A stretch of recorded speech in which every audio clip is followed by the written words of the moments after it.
Assume for a moment that an object is moving along a path that can be described by the equation y is equal to 2x squared plus 1. Let's further assume that the object's velocity in the horizontal direction is a plus 2 centimeters per second. We're interested in trying to figure out what dy dx is at the moment that x is equal to negative 1. So we can take implicit derivatives of both sides of this equation with respect to a third variable, time in this case. We'll end up with dy dt, that is 1 dy dt, is equal to 4x dx dt. We need to pick up dy dt and dx dt in both these cases because we're differentiating with respect to a completely different variable, time. We're assuming that x and y are both functions of time, which is what allows us to do this.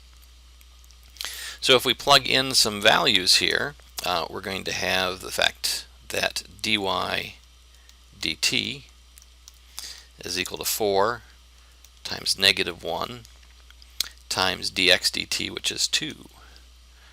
And we'll find out that dy dt is a negative 8 centimeters per second. Now, before I comment about that, let me go back here really quick and change this. This should have said find dy dt. My mistake. Sorry about that little typo as I wrote up the problem. Returning to the answer we have here, the velocity in the vertical direction is 8 centimeters per second down. So when x is negative 1 along this path, this object is moving at 2 meters per second to the right and 8 meters per second down.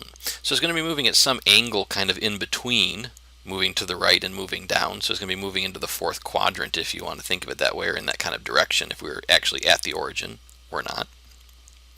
But we're kind of headed in that direction. So we're headed faster in the y direction, so we're going to be moving more vertically than we are horizontally.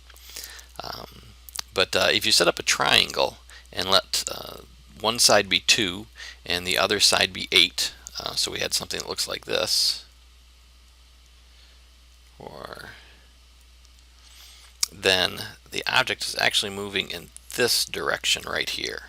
This would be 2 positive in the x direction, this would be 8 negative in the y direction, and when we bring those two things together, they merge and give us something that's moving in this direction at about this speed. So it's not too far from straight down, but it is moving a little bit to the right at the same time.